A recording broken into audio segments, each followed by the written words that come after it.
Good to see you all today. Um, so I just found out that I was hosting uh, about 3 weeks ago. So, so if this doesn't go well, I don't really have any excuses.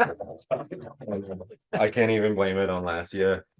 So welcome again to the Center of Love, where we join together to progress the universal project of love erupting into being. We show up authentically and openly to grow as individuals and a community, supporting each other as we walk along the path. I hope today is another enlightening day for you here. And today we're going to be reflecting on practice. And when I first heard about the topic from Cressa, I tried to figure out something profound to say. And I felt a little bit like Winnie the Pooh. I don't know if you've seen him think. And then nothing came and nothing at all. It was pretty useless. And so I let it go. And then I was flooded by profound thoughts. No, I'm just and actually I forgot most of them. So I just have to take my word for it that there was a flood, an absolute stream of profundity. And so we're reflecting on practice today and on what is your practice? What is your yoga? Your connection of your individual being with the divine. What does that look like? Of course, we're all practicing, always. It's just we're either doing it consciously or unconsciously, right? So maybe we're practicing identifying as thoughts or feelings or ego. I've done that a couple of times myself. All right, probably today, probably again tomorrow. It happens, and so it's okay. And I don't know about you, but I've worried about the future and lived in the past. These places that aren't even real. I've been there. And we can also practice presence and gratitude and loving kindness that leads to unconditional love, or so I've heard. Detachment, humility, compassion, wisdom, faith, and worship. Now, I'm not saying that I know the path to heaven. But if you look at these two lists, one of them is not like the other, right? And I mean, I'm not telling you how to live, because I don't know myself, and I don't feel like it's helpful to judge or ourselves or other people. But those are some of the things that I'm trying on in that list that I just said. And one interesting thing that I've realized is Lori, hi Lori, had a workshop at our spiritual buffet. And she asked us the question of what is something that no one in the room knows about you. And what I wrote on there is I said that I used to be introverted. And the reason I said that isn't because there's a problem within being introverted. You know, I think that's something that some people have reacted to when I've said that kind of thing. It's not that there's a problem with it, you know. The human rainbow is a beautiful thing. And so the differences that we have, they can come together and create magic. But I just feel like I came to a point where I didn't need to play that game. I didn't need to practice that anymore. Of only renewing myself when I was alone. Because you can be present and open and with someone else, or at least I found, and renew yourself there in that shared space. Now, all that's to say that led me to a degree of openness, or maybe it was the other way around. I don't know if it was the chicken or the egg here, but that openness, when I approached our friend Cressa with that, it was an interesting thing, because sometimes you meet someone and it's like you knew them before, right? And I don't know how all that works. I'm sure you can tell that I have no idea if we met in previous lives or what it is. Who knows? Maybe it's just that I was open and she was open and we connected because she's kind and open and loving and fiery. And those are all wonderful things.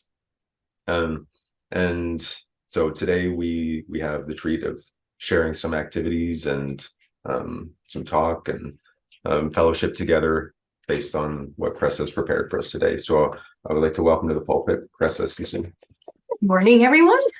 How is everybody today? Okay. Well, I'm going to put you all to work today. So just be prepared. So the plan today is less talk, more experience. And our topic is creating a practice. So for me, being a spirit and teaching the ego mind to be your servant and not your master takes practice, right? In my case, lots of practice. I think the more challenging our upbringing, the more practice it takes. I read somewhere just recently, it was kind of in a post or something on Facebook, and it said that the ego is just a behavioral pattern. And I like that because for me, the ego has always been kind of like this entity, something I have to conquer. But when you look at it as just a pattern, and it's based on past experiences, on our culture, on our upbringing, our parents. And again, most of the patterns that have created in our ego have been created by other people, and we've assimilated them. So as we get older and we start looking at that thing, that doesn't really work for me to feel fear in that circumstance or whatever it happens to be, right? So that's, to me, is helping the ego to be more of doing your bidding and not you doing its bidding. Because quite often, I'm sure all of you have experienced it when the ego's in control and running amok and we're running right after it, So I think practice is creating a space where your higher self is more the master. And I think, again, it takes a lot of practice. How many people here do have a practice? Okay. So let me explain first, what is a practice? So for me, a practice is setting an intention. So for me, it's always been about not having my ego in control and being more with my higher self. And that's been my intention. That's been my intention for almost 30 years. And then from that intention, or it could be creating more peace, it could be creating more calm in your life, whatever your intention is. And then it's creating a practice to help you realize that. And a practice takes usually about 21 days for it to sink in. And for some people, maybe a little longer, but it takes a while. So that's why it's called a practice. It's not something you do once a month. It's something you do regularly. And it can be so different.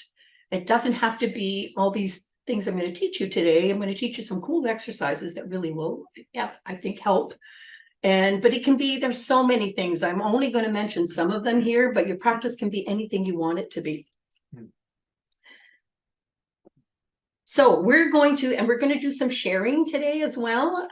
So the first thing I want to talk about for a practice is a gratitude journal. How many people keep a gratitude journal? Quite a few. Okay, so I'll have to tell you a little story. I started keeping a gratitude journal 30 years ago. And then every once in a while I'd stop. And then things just went to shit. And so I just realized that now, so I've never stopped. I've been keeping a gratitude journal. I actually brought it with me and forgot it in my purse. And I do drawings around it. And every day I think about, before I start my day, I think about what I'm grateful for. And what a great way to start, thinking about, instead of all the challenges that you've got facing, and think about what you're grateful for. So I think that's a really good practice to have. And journaling, typically, I think, is a really good practice. So now also, some of these exercises I'm going to show you today are in my book. And if you are interested in these exercises, the one I'm going to teach you right now is the PACE. And it's in here, so you can always, if you want more information about it, just take a picture of it, and then you have it.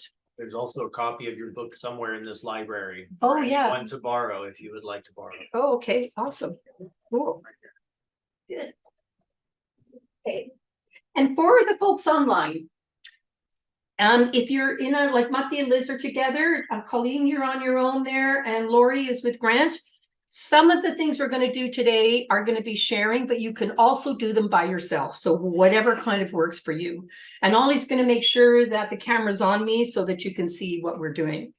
So the very first one we're going to do is called the PACE. Has anybody heard of educational kinesiology? From me, right? And this one is awesome for kids. And it was created by Paul Dennison, and he had learning difficulties, and he wanted to find a way to integrate the right and the left lobe of the brain. And when I was a social worker in Ontario, I had a group of kids that had learning difficulties, and a lot of this particular territory that I was in was all mainly native, so a lot of the kids had lots of challenges.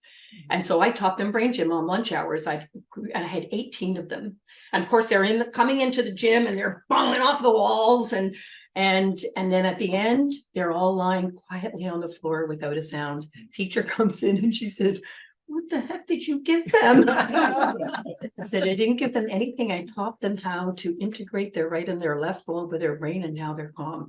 And if any children have any kind of learning challenges, it also helps with like writing. I did an exercise once with a little boy that I was doing a private practice with, and he was having trouble. He didn't want to do his brain gym. He was balking against it.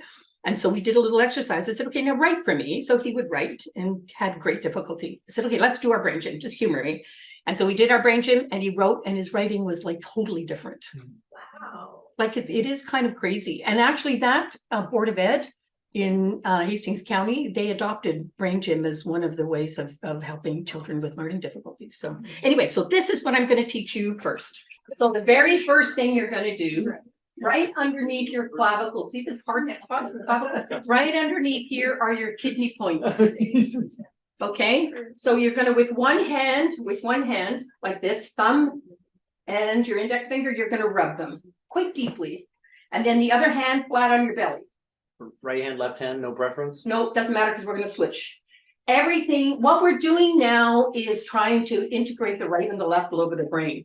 This also, your carotid artery is right underneath here, and this brings oxygen into the brain. And that's also why water is so important to hydrate the brain. So now you're going to change hands. Everything is the right and the left lobe. So we're always integrating both the right and the left hemispheres of your brain.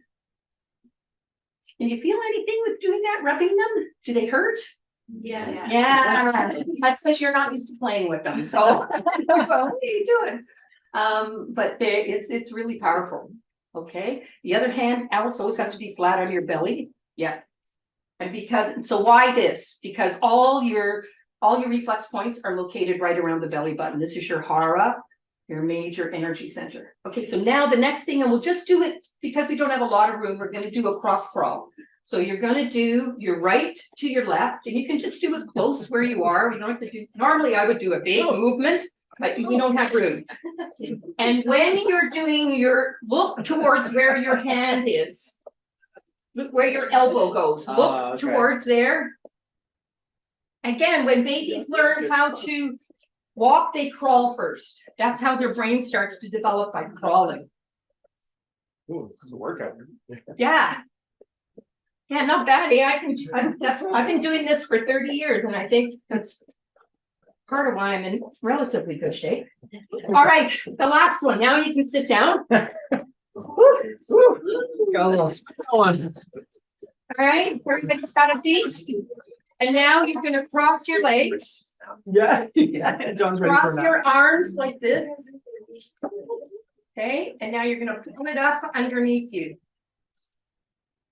And now you're going to put your tongue, close your eyes, put your tongue to the roof of your mouth. And just sit like this for a while, very quietly, just doing deep breathing. Okay, now just come back to the room. How did that feel? Yeah, relaxing. Yeah. Grounding. Did you notice any difference in your body? Maybe you had a little headache before or something, or anybody notice any difference? I feel like a buzzing in my head almost, but in a good way. Oh, okay, great. Good. Well, again, this is just a tool. Yes. I just feel energized. Oh, good. Yeah, that's typical, just to feel more energy. And the other thing this is really good for, if you're taking any kind of test. I remember my son was dating a Russian girl and she was doing a TOEFL exam and was very nervous about it. And so I said, well, I taught her the brain gym. And she said, wow, what a difference, because it just calmed her down. And then she just went and got the exam. She was a brilliant girl. I mean, she was taking in university, she was taking statistics. That's PhD in statistics. It's like way over my head, but anyway, she did very well. Okay, so this is just one tool. Now, this next tool, you're going to need a partner, and preferably not the partner that you normally are with. I think it's nice to have some, yes. Okay, Yeah, well, so Proximity. partner up now, and I'm gonna show you, and all you guys online, Mati and Liz, you could do it together, maybe Brent and Lori, you could do it together. And you gotta be facing each other. So now this is called the emotional stress release. So, okay, before we actually get started on that, I want you to think about something that's stressing you. And you don't have to share it. They don't need to know what it is. Think about something that's stressing you and then share it with the person on a scale of 1 to 10. What is it? Is it a 10? Is it a 4? Is it a 5? Whatever it is. But you need to have something online that's been bugging you. Maybe it's just a small thing, or maybe it's a health issue, maybe whatever it is. And again, you don't have to share. You can just keep it quiet to yourself, because that's what's powerful about this, is we're trying to shift the energy within yourself. It doesn't matter who knows. It's just your own energy that we're trying to shift. Okay, so now have you got it online? And your one's going to be a giver and one's a receiver. You've decided who's a giver, who's a receiver. Okay, so now watch my hands. You're going to take your hands like this. You're going to put your thumbs right on these points. They have to be the frontal eminences. You'll feel their bony parts here. So you're going to put them right on here. And the top of your index finger can go right at the top of the head. So now watch. So like this, top of the head. That's it. Can you stand up for a second, sweetie? So there. So frontal eminences, top of the head. And then these fingers here, the ring fingers, go right beside. I know it's a real convoluted, but once you do it, you'll get comfortable. And then they're on the side. These are your nervous points. This is your frontal eminences, and this is the temple, the soft spot. So now just hold them, and the person receiving, just close your eyes. I want you to think about what's stressful. And then kind of halfway through, you can check in with the person you're in. Where is it at now on a scale of 1 to 10? How stressful is it? Yeah. Oh, it's unfilled. Wow, awesome. Okay. Okay, people online. So online too, check with the person. How is it doing? Where is it at?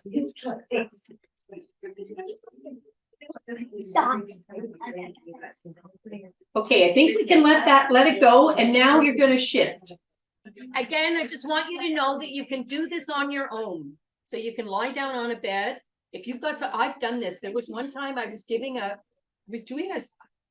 workshop, and I don't know why, but I was just so stressed.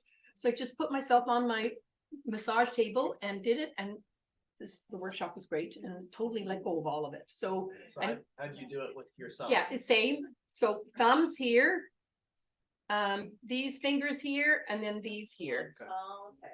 Yeah. But you have to put the frontal eminences. Yeah. Okay. Whatever kind of works. And again, it's in the book. So it's, I think, on page 126. So take a snapshot if you want to learn it, and it shows you how to do it on your own as well. So now this one is, it's called the 3 thumbs. So this is really easy. And this one I've used all the time. Does anybody have allergies here? Yeah. Okay. So when you're having an allergy reaction, this is amazing to do, the 3 thumbs. So I'll tell you the points that you're going to be doing, and then I'm going to show them to you. So you're going to be doing the kidney points like we did with the brain gym. And you're going to be, the kidney points again are a balancer. Let's look to the 2 kidneys in your back. They're kind of your equilibrium, kind of your balancer. So they're really powerful. And again, the carotid arteries underneath here. So you're bringing more oxygen to the brain. This is your thymus here. That's a very powerful, to help you with your whole balancing of your body. And these ones are the cool ones. How many people, if you get stressed about something and you think, oh, and you can feel your body start to go into fight or flight, right? Right underneath here are your spleen points. Your spleen is your worrier. So when you're worrying or stressed about something, it's the spleen. And so you tap these 3 points, and we'll do them together now. So you're gonna do 3 fingers for the front 2, right? Yeah. And now you're gonna tap the kidney points. Remember the same points you did, the soft spot, right? You're just gonna tap them. And when you're doing these, you can also do a positive affirmation, like, I'm having an awesome day today. This would be a quick few-minute one that could start your day. Okay, and now we're gonna do the thymus. You guys are gonna be so flying when we're done. And again, it's in a circle. This one is a circle. Yeah. And now we're gonna do those spleen points. So you're gonna do a fist, and you're gonna do like this, just like a chicken. Like the chicken points. Watch out, buddy. We'll make room for you. Go for it. How does that feel? Silly. Silly? Feels funny. Okay, all right, that's good. So those are easy to do. Like you could do that anytime if you're stressed or just want to have a good start to the day, or you're starting to feel sick. That's a really good one to do. Out from the grocery store. You know what? I have done it in a restaurant when I ate something and I thought, uh-oh. And so I'm just there. We're going to meditate in a minute. I just want to tell you about one more experience that I use a lot personally. Actually, I did it this morning, called mantras. How many people know about mantras? Okay. Yeah, I love Diva Purnell and Mitten. Has anybody heard of them? Yeah. Yes. Okay, so I've been to 2 of their concerts, and they are absolutely amazing. And just tears run down your face. They have an online program on, I bought it, it's on iTunes, and it's a 21-day mantra challenge. And they're just different days of different mantras that you can do. So I've always found that a really good, if I don't have a lot of time, I'll do one of the mantras, and that helps to kind of balance it straight. So that's kind of the ones I was going to show you. And now we're going to do our normal meditation and accumulate everything that we just did and just be quiet within ourselves. And Ollie's going to put some beautiful music on. Welcome back, everyone. You want to trade? I'm just gonna put wondering if anyone from inside would like to share how your time in here went. I'll give you a second to think about that and volunteer. Outside, I think we wrapped things up wonderfully. Ollie had said that one of the great things about being here is that we get to share the different insights, the different gifts, the different tools and experiences that we've had in all of this, and through that we come together and we're stronger. We're able to move further together than we are on our own. So I feel like that might be the culmination of where our discussion led, and it was wonderful. Does anyone in here feel like they can say something about how it went? No, you figured everything out, it sounds like. Actually is very representative of what happened in the room. Yeah. Like, I feel like we all learned a lot from each other, and then we ended really beautifully where 2 people shared like gratitude for each other for that partner exercise and just what their experience was, which was very touching and sweet. So I think what you just summarized actually is very representative of what happened. Wonderful. Yeah. Sounds like we're all in alignment. What a surprise. Yeah. Shocking revelation. So I wanted to say thank you all for coming today and for showing up and participating in all the activities that Cressa had prepared for us, and being open.